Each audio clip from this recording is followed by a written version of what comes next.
Olá, torcedor vascaíno, seja muito bem-vindo a mais um vídeo do seu canal Na Torcida Vascaínos. Muito prazer, eu sou o Ricardo França e vou trazer aqui nesse domingo, dia de jogo do Vasco da Gama frente à equipe do Cruzeiro, vou trazer algumas informações sobre o Vasco da Gama. Tem resposta do presidente Pedrinho, as críticas do Euriquinho, tem também o Cruzeiro vivendo uma crise tremenda aí, cortando o jogador importante da sua relação, falar do Vasco da Gama, da posição do Vasco na tabela de classificação após os jogos realizados no sábado. Enfim, vamos falar muito sobre o Vasco da Gama, mas antes vamos rodar a nossa vinheta.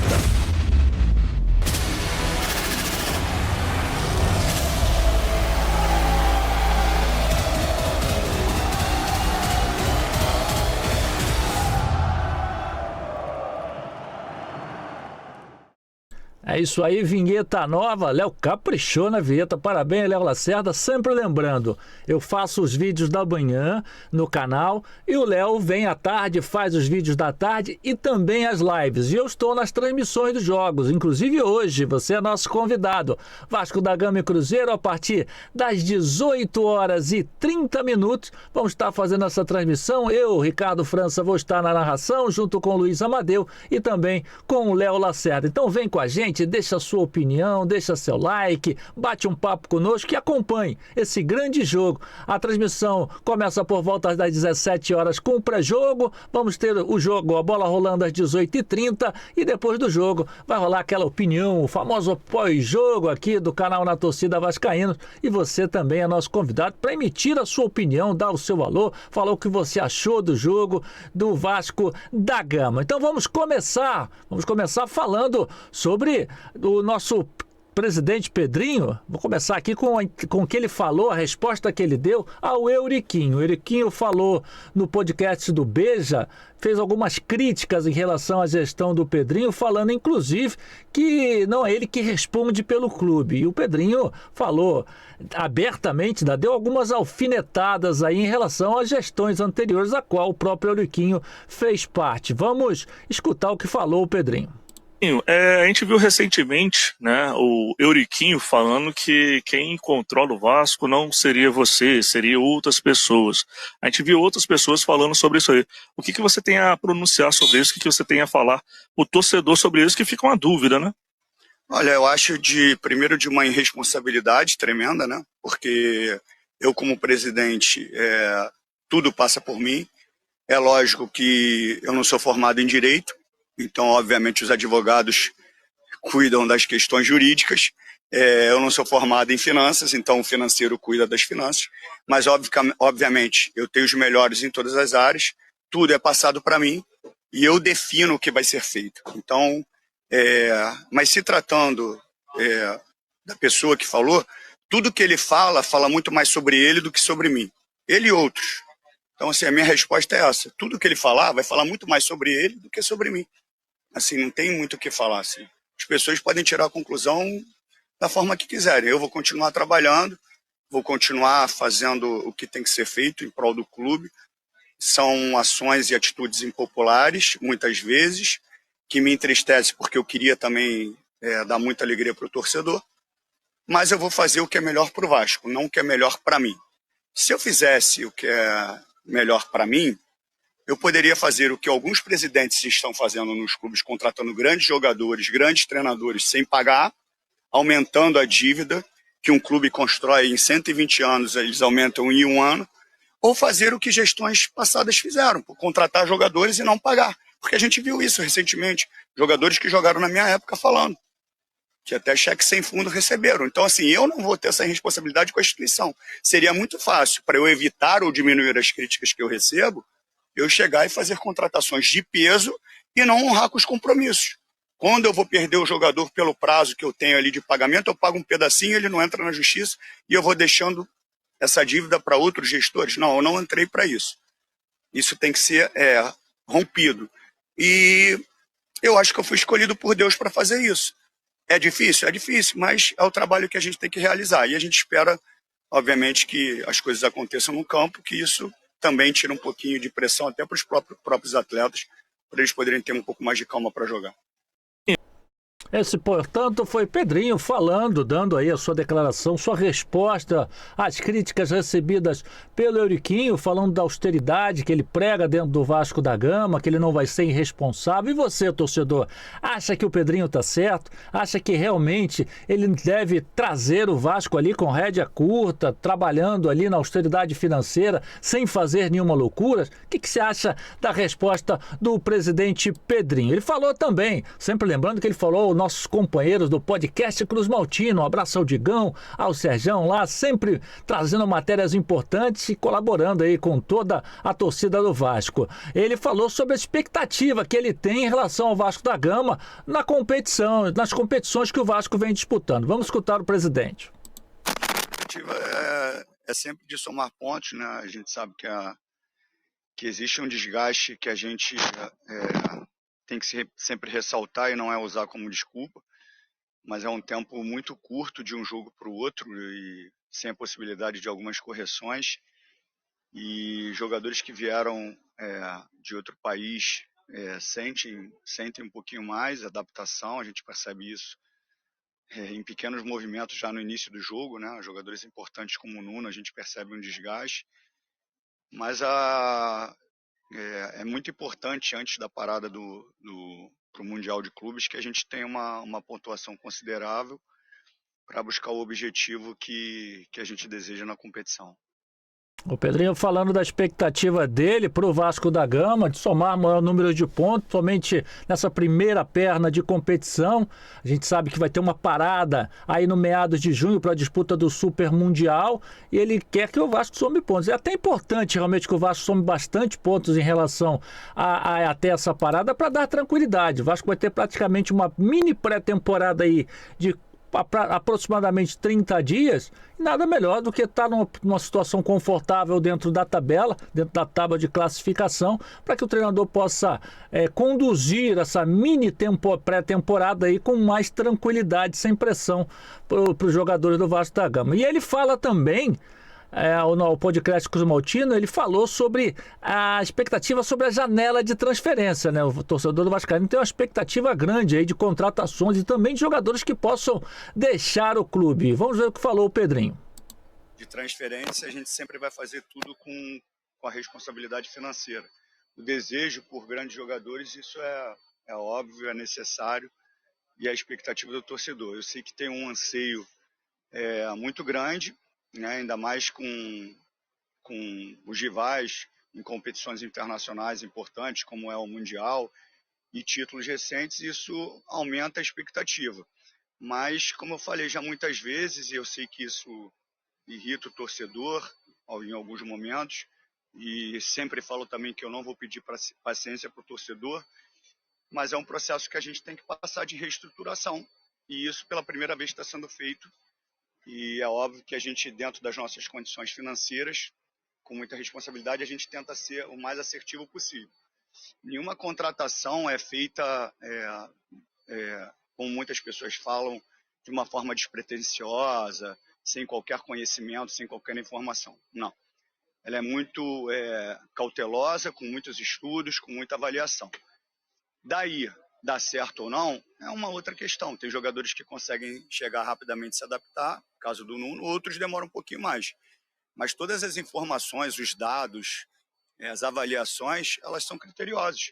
Como já passaram diversos jogadores contratados e outras gestões, não só do nosso clube, por outros clubes também, que deram certo, outras não.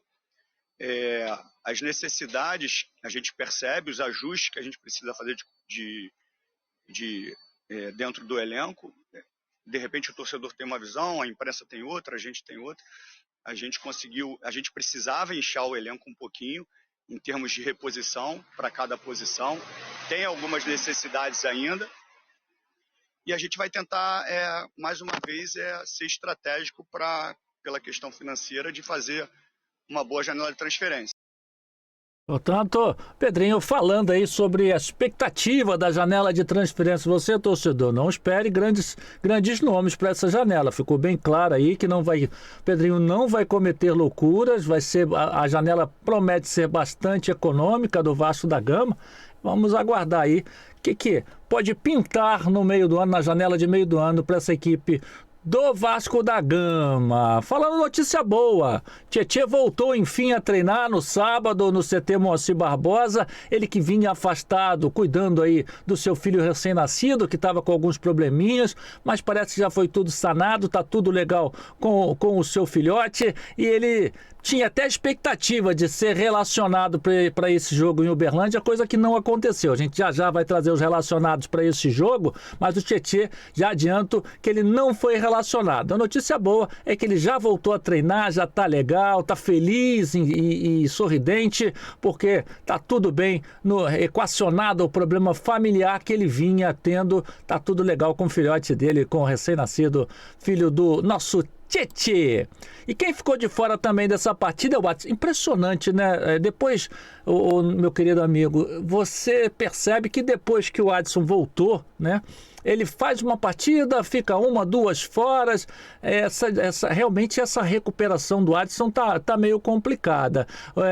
Ele vem se tratando, né? O Vasco vem tendo todo um cuidado em relação a ele. Ele joga, sente dores. Ele teve uma fratura por estresse na tíbia, que realmente é uma fratura importante, de difícil recuperação, uma recuperação lenta. Ele conseguiu voltar, vem fazendo alguns jogos pelo Vasco da Gama, mas acaba não dando sequência nessas atuações. Então, ele até agora já foram 4 jogos no Brasileirão e 2 jogos na Sul-Americana. Um total de até aqui 150 minutos atuados desde que ele retornou. Mas dessa vez, mais uma vez, de maneira cautelosa, ele não foi relacionado para essa partida contra o Cruzeiro, ficou de fora da relação, vai ficar no Rio fazendo aí reforço muscular, tratamento, cuidando dessas dores que aparecem depois de cada atuação que ele tem. E a gente torce para que o Adson volte logo, se recupere plenamente, para que possa estar ajudando a equipe do Vasco da Gama. Adson, que na temporada passada foi muito importante, acabou se machucando no final, e a gente espera tê-lo de volta o mais rápido possível, que fique tudo bem com o nosso jogador Adson. E agora a gente traz os relacionados, né? O Tietê, como eu falei, era a expectativa para estar relacionado, coisa que não aconteceu. E a gente pode ver que tem uma novidade aí. O Piton não foi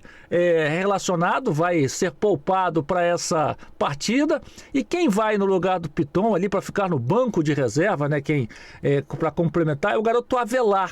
Riquelme Avelar, ele que está indo com a equipe do Vasco da Gama, ele está aqui embaixo, abaixo do Alex Teixeira, está indo, ele é lateral esquerdo. Quem viu a gente falando essa semana da vitória do Vasco da Gama sobre o São Paulo no Sub-20 do Campeonato Brasileiro, 4-1, viu que a gente falou muito do Avelar, ele que além de ter feito o gol, também deu assistência, já jogou partida no Campeonato Carioca pelo Vasco da Gama, é um jogador promissor, é um menino ainda, é aqui inclusive da minha cidade, Duque de Caxias, aqui de perto da minha casa.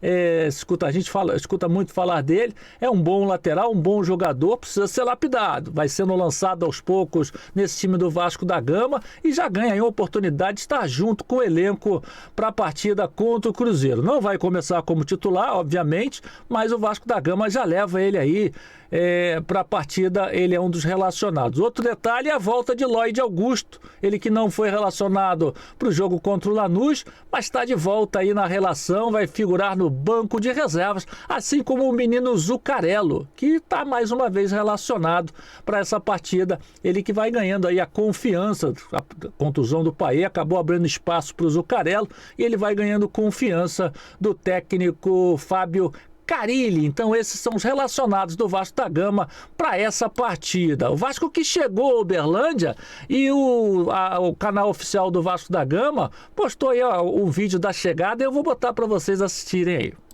Valeu, irmão. Vamos junto aí. Grava aí, mano.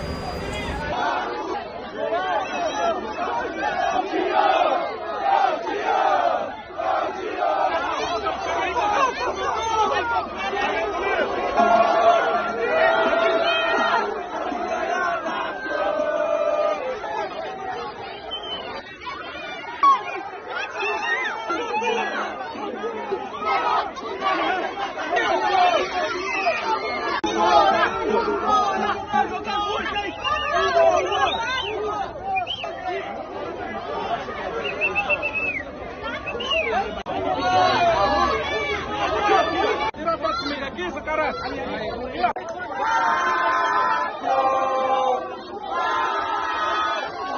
Valeu, irmão. Bem legal, né? Essa interação do torcedor, é bacana. O torcedor off-Rio, que tem a oportunidade de ver o Vasco da Gama, ver seus ídolos bem de pertinho, fizeram a festa ali. Tenho certeza que vão fazer a festa também no Parque do Sabiá, hoje, a partir das 18h30, nesse jogo entre Vasco da Gama e Cruzeiro. Agora, impressionante como o Coutinho é querido, né? Apesar de, às vezes, não fazer uma grande... não tá vivendo, assim, o melhor momento da sua carreira, tá aí tentando recuperar a sua melhor fase, mas como ele é querido pelo torcedor, como o torcedor do Vasco da Gama reconhece o valor de Felipe Coutinho. Só que um Verratti, né? Bem tietado, Verratti feliz da vida. Agora, outro detalhe foi o Hugo Moura. Hugo Moura que vai caindo nas graças do torcedor, jogador valente, voluntarioso, de marcação, jogador que se empenha muito, se entrega, se doa muito durante a partida e vem conquistando seu espaço junto ao torcedor vascaíno, que gosta muito do Hugo Moura. Hugo Moura vem sendo um dos destaques do Vasco da Gama. Nessa temporada também foi ali bastante tietado, assim como o Nuno Moreira. Falando um pouco do nosso adversário, o Dudu, rapaz, o Dudu que teve um entreveiro aí com a presidente do Palmeiras quando saiu, problemas com a justiça também, sendo processado pela própria Leila Pereira. Ele que deu uma declaração após o jogo, a última partida do Cruzeiro pela Sul-Americana, que não caiu bem. O Leonardo Jardim, que é técnico da equipe do Cruzeiro, não gostou e ele foi cortado da relação. Não vai participar do jogo contra o Vasco da Gama, sequer ficará no banco de reservas. O Cruzeiro, que vive uma fase não muito boa, é a segunda pior campanha da Sul-Americana, com 3 derrotas, perdeu os 3 jogos que disputou, perdeu a última partida no Campeonato Brasileiro para o Red Bull Bragantino, a torcida pedindo a cabeça do treinador, pedindo a cabeça do goleiro Cássio. Eles vêm sofrendo uma pressão muito grande. É hora do Vasco se aproveitar, hein? É hora do Vasco aproveitar essa pressão que o Cruzeiro vem sentindo e tentar um resultado positivo. Seria a nossa primeira vitória fora de casa, o que é muito importante, somar pontos fora de casa. Então o Vasco enfrenta um Cruzeiro em crise, um Cruzeiro que gastou muito dinheiro para se reforçar para essa temporada, mas que não vem dando certo. Não vem bem na Sul-Americana, Campeonato Brasileiro tá ali, meio de tabela junto com o Vasco, tá na frente do Vasco somente pelo saldo de gols, e se o Vasco ganhar, dá um salto dessa tabela. O Vasco vai para 10 pontos e embola a parte de cima da tabela. Então o Vasco tem que se aproveitar desse mau momento vivido pela equipe do Cruzeiro e não pode dar mole. Erro 0 no jogo de hoje, se a gente quiser sair com um resultado positivo e uma boa vitória. Aproveito para trazer a escalação. A gente trouxe a escalação anteontem, falando aí que o Vasco manteria, mas com a saída do Piton, o Vasco vem com alteração. Então a gente deve vir a campo com o Léo Jardim, Paulo Henrique, João Vitor, Lucas Freitas, Vitor Luiz no lugar do Lucas Piton, Hugo Moura, Jair e Coutinho, Nuno Moreira, Ryan e Verratti. Então, com a saída do Piton, a única alteração que deve ser feita nessa equipe do Vasco da Gama em relação aos últimos jogos é a entrada do Vitor Luiz, lateral esquerdo. Vitor Luiz, que há tempos não joga, até porque o Piton não dá muita brecha, e a gente espera que faça um bom jogo. É um lateral mais comedido, mais de marcação, não avança tanto, não tem tanta força ofensiva quanto o Lucas Piton, e a gente vai esperar ali ele fechando mais o setor ali pelo lado esquerdo da equipe do Vasco da Gama. E para finalizar, vou trazer a classificação após o fechamento da rodada de sábado, né, dos jogos de sábado. Algumas equipes já estão aí com 6 jogos e o Vasco termina o sábado na 11ª posição com 7 pontos. Tá vendo aqui o Vasco bem colado com a equipe do Cruzeiro. A diferença, como eu falei para vocês, é o saldo de gols. O Cruzeiro tem um saldo 0 e o Vasco tem um saldo de -1. Então, se o Vasco vencer, ultrapassa inclusive a equipe do Cruzeiro no saldo, no desempate. Mas vai lá para cima, vai para 10 pontos e já encosta aqui, ó. Dependendo do placar, o Vasco ultrapassa a equipe do Fluminense, né, que também está bem próximo. É um início de competição. Então, cada vitória, cada derrota derrota, uma equipe fica ali, sobe muito, desce muito, a gente fica vendo aí essa gangorra nesse início de competição do Campeonato Brasileiro. Estamos na sexta rodada, essa é a sexta rodada que se iniciou no sábado, e dá até mais ou menos a metade do primeiro turno ali, décima primeira rodada, a gente vai viver essas oscilações dentro da tabela. Mas se o Vasco vencer, sobe a 10 pontos, e olha só onde o Vasco pode subir. O Vasco pode passar aqui a equipe do Fluminense, dependendo aí do saldo dos critérios de desempate. O Inter também jogou, foi a 9, e o Vasco passa o Inter, passa o Botafogo, passa o Ceará e passa o São Paulo. Olha como é importante essa vitória do Vasco da Gama no dia de hoje frente à equipe do Cruzeiro. É o que a gente espera, uma grande vitória do Vasco, mesmo jogando fora de casa, mesmo jogando em Uberlândia. O Vasco da Gama tem tudo para fazer um grande jogo e conseguir uma boa vitória diante do Cruzeiro. Volto a frisar, Cruzeiro em crise, sofrendo um momento muito ruim. O Vasco precisa se aproveitar. Por favor, meu Vasco da Gama, não vai me decepcionar. Vamos para cima dos caras e conseguir um resultado positivo hoje às 18h30. E eu volto a te convidar. Às 17 horas teremos o nosso pré-jogo. Eu vou estar com o Léo Lacerda e também com o Luiz Amadeu nesse pré-jogo. Vamos aí esmiuçar o que a gente espera do jogo, dessa partida do Vasco da Gama. Você vem também com a gente, deixa a sua opinião, fala o que você pensa, fala se gostou da escalação, se não gostou. É muito legal ouvir você, torcedor. A gente vai fazer o jogo, eu vou estar transmitindo, vou estar narrando às 18h30 e depois da partida a gente vai fazer aquela análise mais ampla do que foi Vasco da Gama e Cruzeiro pela sexta rodada do Campeonato Brasileiro. Valeu, galera. Muito obrigado pela oportunidade de estar aqui mais uma vez. Fico muito feliz. Volto a falar, eu faço os vídeos da manhã, o Léo continua fazendo os vídeos da tarde e também as lives ele também vai fazendo. Eu faço o vídeo da manhã, as narrações, e quando tenho oportunidade, horário meio corrido, eu participo também de algumas lives pra gente estar falando de Vasco da Gama, coisa que eu adoro, amo falar sobre Vasco. Tá bom, gente? Agradeço de coração a participação de vocês. Deixa aí sua mensagem, fala o que você achou do nosso vídeo, tá bom? Um abraço, um domingo maravilhoso e que a gente termine esse domingo com uma grande vitória do Vascão. Valeu, galera, até a próxima. Fui!